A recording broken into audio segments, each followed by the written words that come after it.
Всем моим подписчикам и зрителям привет, салам, меня зовут Артем, и вы находитесь на моем канале о путешествиях и не только. А я на данный момент нахожусь в Казахстане и начинаю вам понемногу рассказывать о жизни этой добродушной, гостеприимной и многонациональной стране.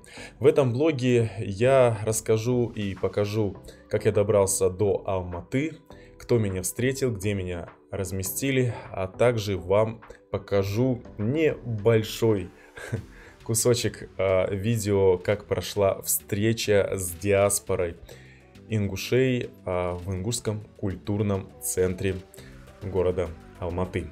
И если вам интересно, тогда прямо сейчас подписывайтесь на мой канал, бейте в колокол, чтобы не пропускать мои следующие влоги, а также прямые эфиры. Если вы хотите поддержать добровольно и по вашему желанию мой канал и помочь мне в развитии, то вся информация внизу в описании под этим видео, либо нажимайте кнопку спонсировать. Для моих спонсоров там отдельный видео, который, кстати, я вот тоже буду сейчас выгружать. Ну и, конечно же, не забываем про лайк, про репост, рекомендуйте близким, родным, распространите это видео и никуда не уходите, оставайтесь со мной. Поехали!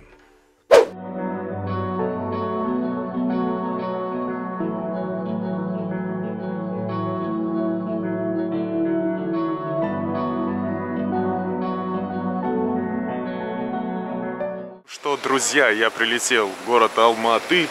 Здесь стоит туман. Встретили меня ребята, ингуши, конечно же. Вот, все нормально. Летел я Turkish Airlines, очень удобные авиалинии. Маска обязательно, как всегда, все.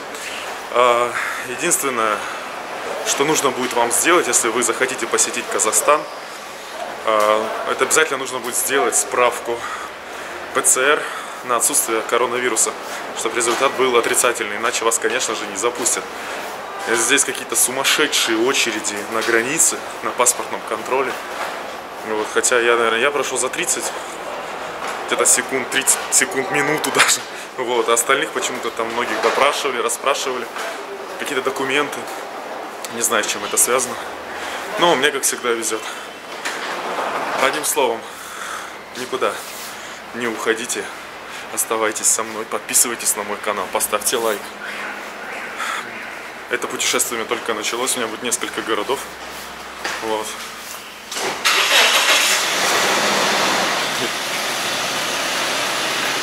Да, не на этой тачке меня повезут, но на этой. Не хуже, ладно, шутка. Вот.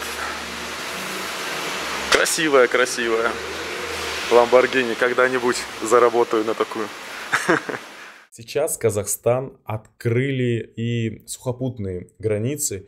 Можно будет поехать на машине и на автобусе, ну а в дальнейшем уже на поезде, даст Бог. Ну а я уже приобрел билеты туда-обратно на самолет, поэтому возвращаться я буду также на самолете. И на русском, и на русском, и на казахском. Ну, пока еще идет у нас здесь, сейчас идет тенденция, не тенденция, будет менять скоро на латиницу, казахский алфавит. Угу. Русский также на кириллице останется, а казахский будет переходить на латиницу, как в Турции. Ага. А к русским здесь как относятся в целом? Замечательно. То есть, значит, слухи ходят, что зажимают? Да, зажимают казахский. Абсолютно. Неправда, да? Русские здесь ходят очень спокойно.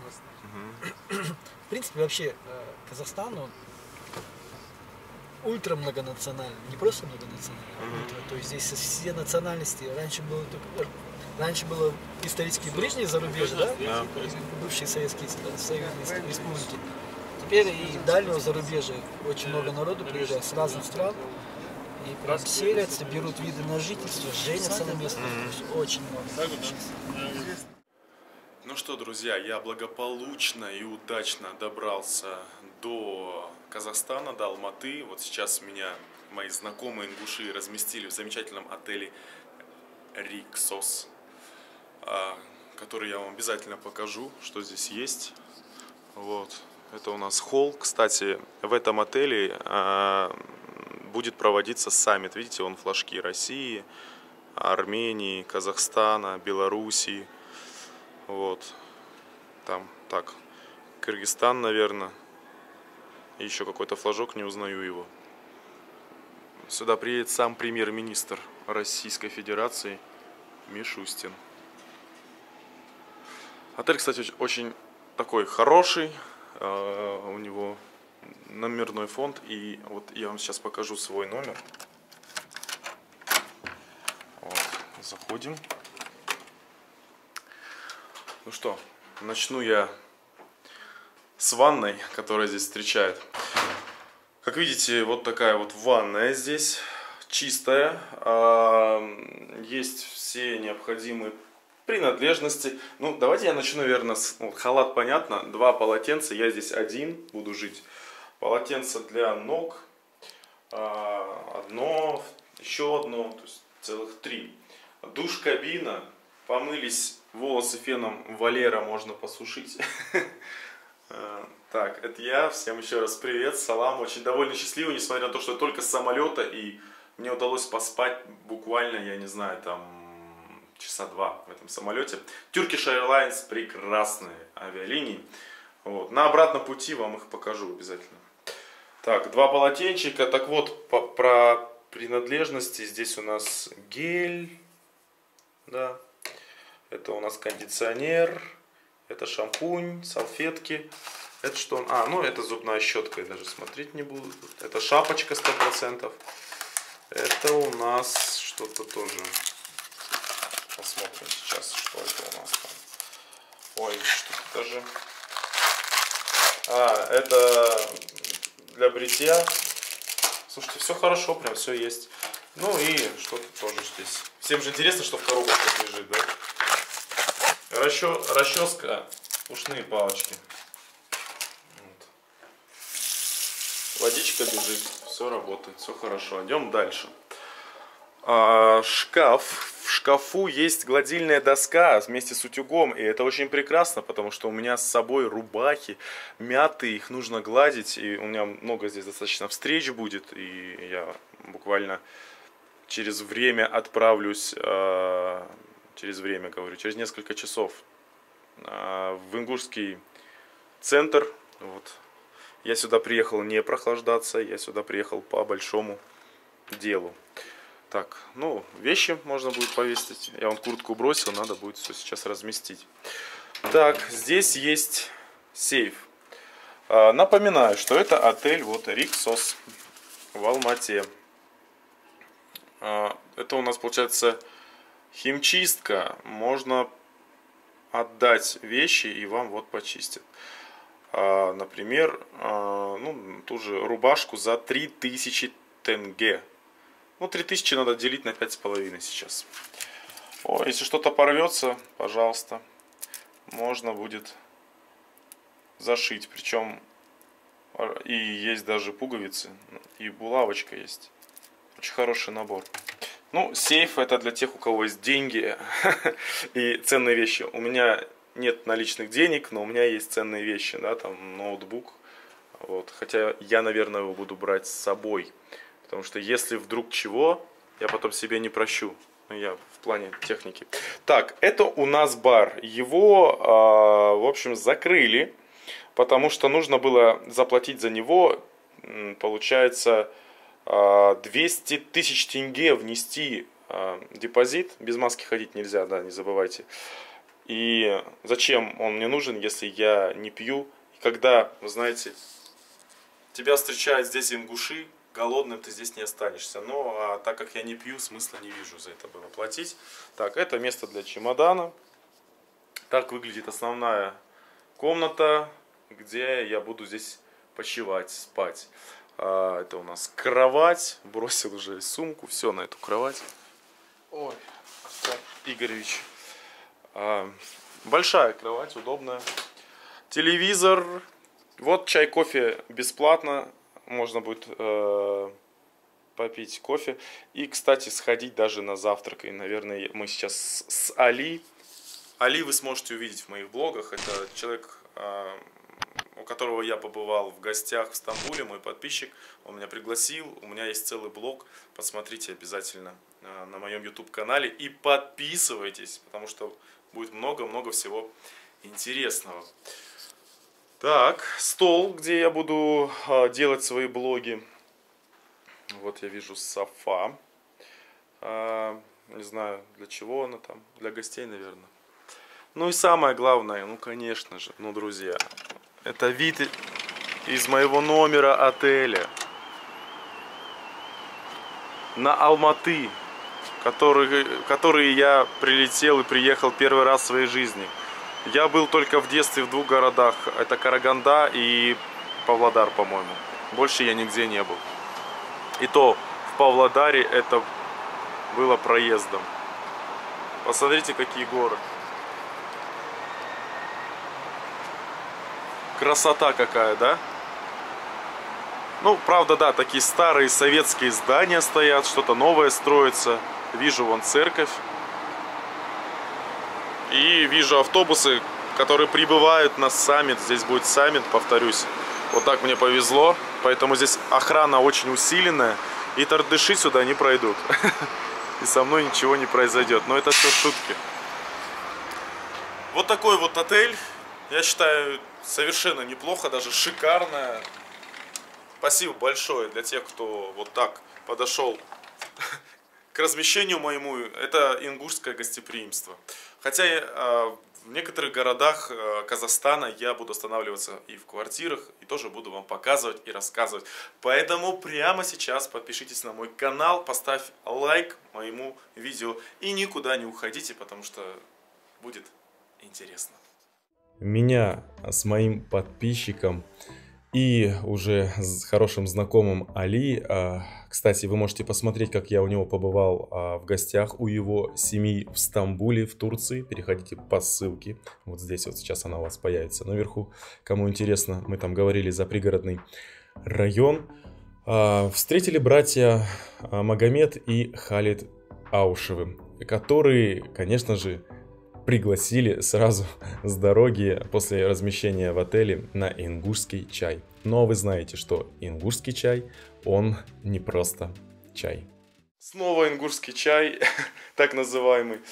Но я бы хотел уделить внимание не этому, а на самом деле традициям ингушей. Все дело в том, что очень часто в моих комментариях в Ютубе и в Инстаграме мне пишут, что когда ингуши покидают родные края, свою республику, то они уже не соблюдают своих традиций. Вот я хочу это опровергнуть и сказать, что это тотальная ложь и неправда. От моего хорошего знакомого, сыновья, парни, вот, будущее республики, пока вот здесь проживают, в Казахстане. Ну, все вы знаете, как здесь ингуши оказались, об этом будет отдельная история у меня. Это связано с депортацией 1944 года.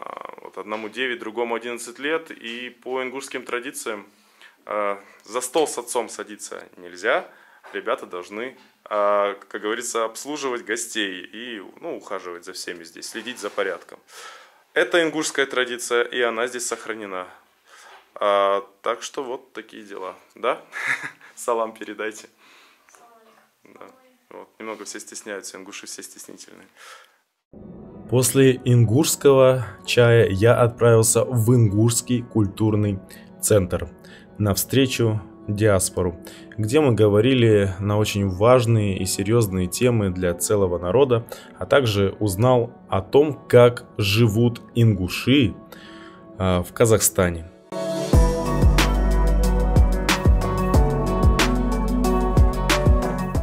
Я присоединяюсь к тем пожеланиям, которые в твой адрес сказали. На самом деле ты на себя взвалил огромную ношу, притом добровольно, за что тебе во 100 крат мы благодарны тебе, весь ингушский народ. Ну, здесь вот, который мы живем, мы со всеми живем постоянно дружно. И с русскими, и с узбеками. Здесь многонациональная республика. И казахи тем более. Много друзей у нас. Вот. Здесь мы выросли. Вот Султан Мазитович, доктор геологических наук, член Академии наук. Здесь он, Руслан, тоже закончил этот институт образования, он, Муса, все здесь это встали на ноги. Но мы никогда не забывали свою родину. С болью все вспоминали это. И меня удивляет, вот, трудности здесь вы говорили. Наш народ такие трудности пережил. Я врагу даже не пожелаю. Здесь не говорят, и голод был, и люди умирали. Когда высылали, что было, это само собой. И когда начинаешь это все читать, вспоминать, значит, дрожь идет по телу по сей день. Ни одна нация в Советском Союзе, нас это не перенесло такого. Но мы, ингуши, добрые люди. Наши старики, я помню, как-то обслуживал я. Ну, нам Сталин все это организовал, так говорят. Но в то же время наши старики говорили, нет, он хозяин был своего стола. Настолько, я вот потом вспоминаю это, настолько добрые люди наши, вот, отходчивые, всегда на помощь прийти готовы, последним куском поделиться, одеждой поделиться. Ну, меня удивляет в советское время, когда депортацию, ну, закон вышел о реабилитации. В мире такого я не видел. Закон принят Верховным Советом о полной реабилитации репрессивных людей, о возвращении имущества и тому подобное. И этот закон есть. В мире я такого не слышал. Эти два закона по сей день не выполняются. Меня удивляет. У нас здесь осетины, друзья были, я против нации ничего не имею. Но как это может, это одной нации, что за привилегия это? Как это наше государство вот это воспринимает? Вот невозможно это понять. Здесь вот какой год был, я не помню, когда в Москву нас послали, Руслан, помнишь? Это было в 2013 году. Значит, мы 6 человек туда ездили. Тогда Ишана был председателем по национальным вопросам, нас принимал Таразевич, его заместитель. Но было отведено 40 минут, мы заседали там 1,5-2 часа. И он проникся всем вопросом, и он открыто сказал, ребята, вы не торопитесь, терпения наберитесь, вы терпели, ваш вопрос национальный стоит 5-й. Но это столько же времени прошло. Вопрос стоит открытый. Над ингушским народом издевается. 92-й год это было достаточно. Это преступление века. Преступление века это. Мало того, после этого закон вышел. Вернуть всех беженцев в Северной Осетии. По сей день это не выполняется. Я вот сижу. Ни имущество не восстановили, ну ничего абсолютно. Даже те, которые там дома восстанавливают, что делают? Вот должны платить. Да, платят 30% или 35% деньги оставляешь им, они эти выделяют на фундамент, потом на стены, обдирают бедных ингушей. Вот ситуация такая. Ну, все помнят, Полиничка, какой-то друг Аушева покойный, когда временный этим был, как он был-то, администрации. Он как раз занялся этим вопросом, и в резкой форме все это... Среди белого дня его убили. Назовите мне, кто там понес, хоть один человек за это. Среди белого дня его убили. Не знаю точно, кто убил, ничего. Что это за бесправие? Вроде бы Советский Союз, Россия, государство, в государстве законы мы соблюдаем, все это такое. Но по сей день почему-то эти законы для ингушей не работают. Ну и сегодня, вы правильно сказали, история говорит, немецкие археологи, раскопки есть, ученые наши многие, определяющие этой земли, тут никакого спора не вызывает. Но сегодня осетины умудряются это, писать историю по-другому, как вы сказали. И вот у меня вопрос такой возникает. Вы там ближе как-то, хоть трудно, но есть какие-то прогнозы в этом вопросе, что хоть как-то вот эти вопросы будут решаться? Нам стоит надеяться или не стоит? Стоит надеяться, но здесь нужно правильно работать, не молчать. В этом случае, когда говорят молчание золото, я же говорю, в этом случае молчание – это знак согласия. Да, у нас были, и на Кавказе были Богатырев, вот многие оргкомитеты были, я с ними встречался. Ребята грамотные, в ущерб себе, за свой счет, ездили в Москву, встречались, много вели эту работу. Но, к сожалению, пока что результатов нет. Ну, я верю, что Вам еще раз спасибо большое. будет результат. Дай Бог здоровья. Время. И если пару таких друзей еще подсоединяйте, мы всегда будем за вас. Спасибо. Спасибо. Я Доскоев Руслан Магометович, исполнительный директор Ингушского общественного объединения. Мы сейчас в данное время находимся вот в учебном классе, где мы проводим занятия с детьми. Сегодня он немножко переоборудован для встречи с гостями, а так здесь вот обычно находятся все столы, все необходимое для занятий школьников. Занятия проводятся в основном у нас в воскресное время, воскресные дни, а в летние каникулы по 2-3 раза в неделю по родному языку, истории и культуре нашего народа. Руслан, кто основал этот культурный центр и почему такая идея появилась? Ну, я-то понимаю, из-за чего он здесь. Да, я понимаю. Значит, этот культурный центр построил спонсор Гагиев Юнус Исмаилович. Меценат, да? Председатель Ингушского общественного объединения он за счет своих средств это построил. И здесь в основном проходят мероприятия, кроме занятий с детьми, здесь проходят все мероприятия нашего Ингушского общественного объединения. Или, называя другими словами, более понятными, Ингушский культурный центр. Здесь вот наши проходят, здесь встречи проходят, правление, заседание правления здесь проходит. И встречи с членами объединения.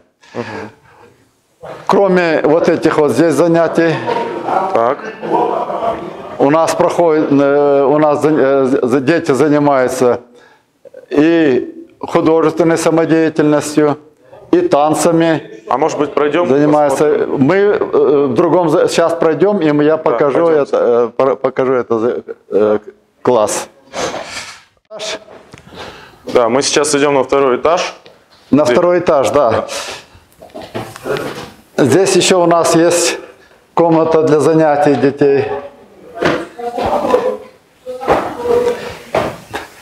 Но занятия здесь специфические. Почему специфические? В основном здесь вот художественная самодеятельность и танцевальный зал.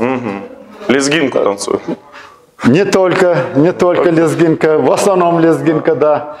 Но и танцы народов мира тоже проходят. Ну вот здесь вот танцевальный зал в основном. Большой зал, вот. Светлый. Тепло самое главное. Занятия тоже проводятся в основном в воскресные дни. Вернее, субботние и воскресные дни. Дважды в неделю. А так, когда занимается художественная самодеятельность, но они там по своему графику, по своему расписанию могут встретиться и после занятий сюда прийти и занимаются. Так. Ну, в основном вот это вот, можно сказать, зал хореографии, зал танцевальный. Ну да, зал. тут зеркала есть. Да. Так, а вижу вот еще дверь. Значит, здесь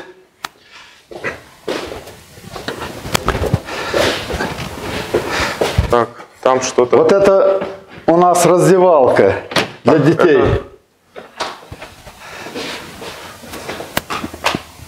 Здесь дети раздеваются. Здесь не приспособлено немного. Да. Ну, такое помещение, да. Да, вот помещение специально переодеться детям для Ничего такого для интересного, да. А вот за той дверью занятий. У вас. А здесь вот мой кабинет руководителя. Я думаю, что ж меня так туда тянет? Кабинет руководителя. И здесь у нас и заседание правления проходит. Правление. У нас культурный центр. Да. Вот здесь вот мы немножко, опять-таки... Чай пили, ничего страшного.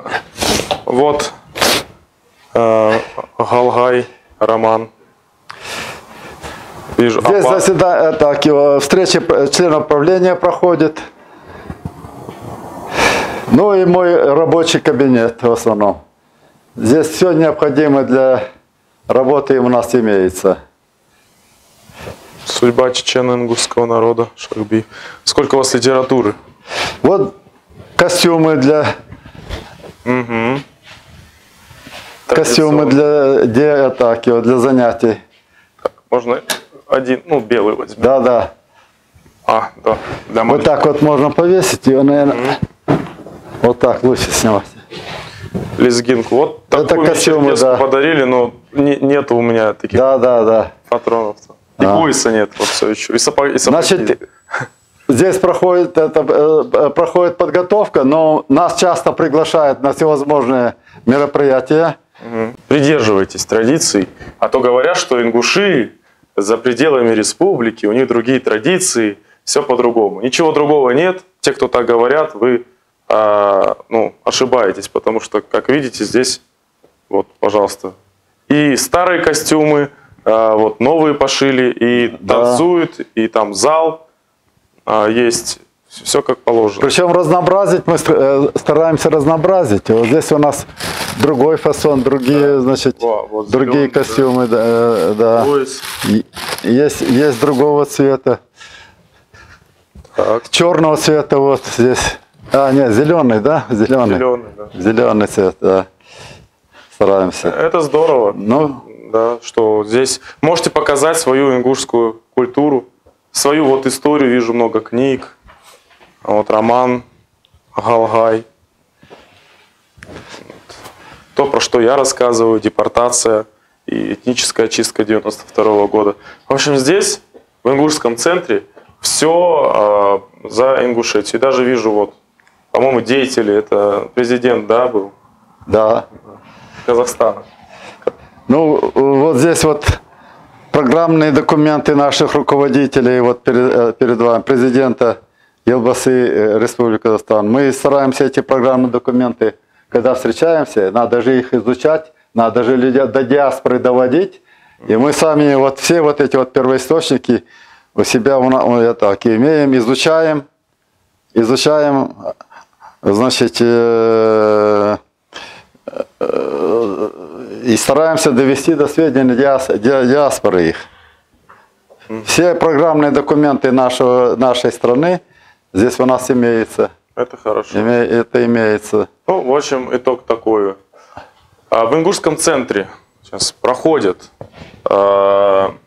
встречи с диаспорой, проходят и какие-то культурные мероприятия, много у вас гостей приезжают из Ингушетии, тоже спортсмены. Да. Также здесь вы учите детей, плюс тут дети могут заниматься танцами, как вашими традиционными национальными, так и, возможно, какими-то другими этническими. Да? Ну, я извиняюсь, я бы сказал вот так, что у нас, во-первых, проходит, главный упор делается на образовательную программу для детей. Главное это упор. Второе, это общественные мероприятия. Общественные мероприятия какие? Встречи с диаспорой, раз. Встречи с другими коллективами других народов. Это два. И третье, это значит выступления на различных мероприятиях в школах, в гимназиях, на каких-то праздничных мероприятиях городских, районных, на которых мы показываем культуру, искусство своего народа. Это не просто вот выступили дети. У нас есть в подвале, можно показать, стенды, которые мы вывешиваем на стенды и показываем это нашим детям. Вашу культуру. Нашей культуры, да. Там даже у вас во дворе есть надписи. Да. И вот, горы. И во дворе, значит, подобные стенды имеются. Вот такой прекрасный, хороший культурный центр в Алматы, в Казахстане находится. Почему, вот многие подписчики могут спросить меня, и что здесь делает ингушский центр? Все это связано с историей, о которой мало кто знает. В 1944 году, в феврале месяце, ингушей и чеченцев, вайнахов депортировали на эти земли, в Среднюю Азию. Как оказались ингуши в Алматы? Все дело в том, что в Целинограде на тот момент, сейчас это Нур-Султан, и в том же Кокшетау, одним словом, на севере Казахстана было очень-очень холодно. И как вот только смягчилась политика и отношение к ингушам и чеченцам, им разрешили перемещаться. Поэтому, конечно, большинство ингушей и чеченцев перебрались в Алматы, здесь теплее. Вот у нас сейчас за окном 10 градусов тепла, а на календаре у нас февраль месяц. Да. А я вот на днях отправляюсь в северный Казахстан, но там тоже потеплело. Вот. Может, к лучшему, что получится все нормально снять. Руслан, вам спасибо большое за гостеприимство, за приглашение, за эти встречи. Они уникальные, нужные. Вот, от всего ингушского народа, который проживает там у нас, в России. Салам, маршал, дай Бог вам здоровья, долгих лет жизни. Никогда не грустите, и я надеюсь, что справедливость по отношению к вашему народу, она восторжествует, и все будет хорошо. Спасибо, Артем, вам тоже. Мы очень рады были встретиться, познакомиться с вами, послушать слышать ваши выступления. Мы знаем, что вы, занимаетесь разными сферами деятельности, в том числе и путешествиями занимаетесь. Поэтому желаем вам в этом очень хорошем, вашей полезной деятельности, очень полезной для общества деятельности, всевозможных успехов, да. Всего самого хорошего. Спасибо. Баркал, спасибо. Так насыщенно и интересно прошел мой первый день пребывания в Казахстане, в очень уютном и теплом городе на юге Казахстана, Алмате. На самом деле про Алмату я еще буду много говорить и показывать. Я наснимал достаточно материала для того, чтобы поделиться им с вами. И также некоторые мои подписчики попросили, чтобы я не делал очень большие длительные блоги. Поэтому я решил, что блоги будут около 45 минут, но прямые эфиры от 1,5 часов до 3 часов, потому что это стрим, по-другому просто никак. В дальнейшем, конечно же, я буду вам показывать, как прошли мои встречи с диаспорой ингушей, чеченцев, да, вайнахов. Также я общался с казахами, с русскими. Все это вас ждет впереди. Поэтому не забудьте подписаться прямо сейчас на мой канал и порекомендовать друзьям. Не жалейте лайка, пишите ваши комментарии. Может, вдруг вы увидели здесь своих родственников, либо какие-то знакомые места. Делитесь своими впечатлениями, я с радостью почитаю. Только надеюсь, что эти комментарии будут адекватны, без всяких оскорблений. Ну и самое главное, не забывайте, я это все узнал из своего путешествия по Казахстану. Вот и вы не ищите 1000 причин не путешествовать, ищите миллион причин, чтобы поехать и полететь. Ну а с вами я не прощаюсь, я говорю вам до встречи.